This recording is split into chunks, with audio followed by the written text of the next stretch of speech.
नमस्कार. काल आम्ही महाराष्ट्र नवनिर्माण सेनेचे सन्माननीय नेते राजूदादा पाटील यांच्या मार्गदर्शनाखाली आरोग्य विभागाला कल्याण डोंबिवली महानगरपालिकेमध्ये एक पत्रव्यवहार केलेला आहे, ज्याच्यामध्ये सोनारपाडा स्थित असलेलं एक LPG हॉस्पिटल आहे.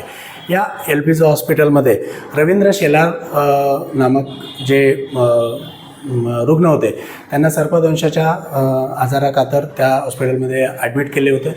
त्यांना सर्वप्रथम त्या हॉस्पिटलकडून असं सांगण्यात आलं होतं की तुमचं जे आहे ते मेडिक्लेममध्ये होऊन जाईल.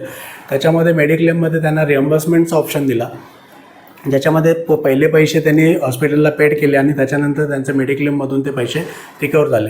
परंतु याच्याच पॅरलली त्यांनी हॉस्पिटल प्रशासनाने CM फंडकडे देखील या दुसऱ्या बिलिंगच्या माध्यमातून पैशांची मागणी केली आणि पेशंटला बऱ्यापैकी अंधारात ठेवून या सगळ्या गोष्टींची ही झालेली एकंदरीत घटना दिसते.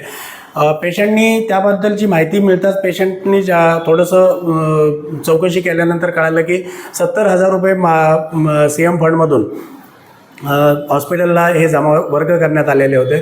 त्याच्यानंतर यांना सांगितलं की तुम्ही आमच्याकडूनही पैसे घेतले आणि त्या CM फंडमधूनही पैसे घेतले, तर हे कुठंतरी चुकीचं आहे. आणि आम्हाला पण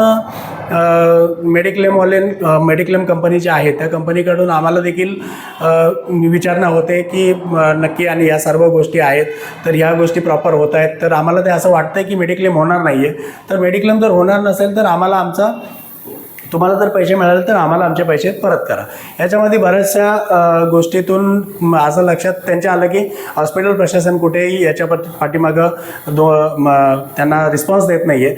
मग त्यांनी सर्व संबंधित विभाग जे आहेत त्या विभागांना पत्रव्यवहार केला. पत्रव्यवहार केल्यानंतर ते प्रकरण थोडं जास्त वाढेल या भीतीपोटी हॉस्पिटलने 70,000 रुपये जे काय आहेत ते CM फंडाला परत केले असं कळतंय. आम्हाला अजून त्याची अधिकृत माहिती मिळालेली नाही.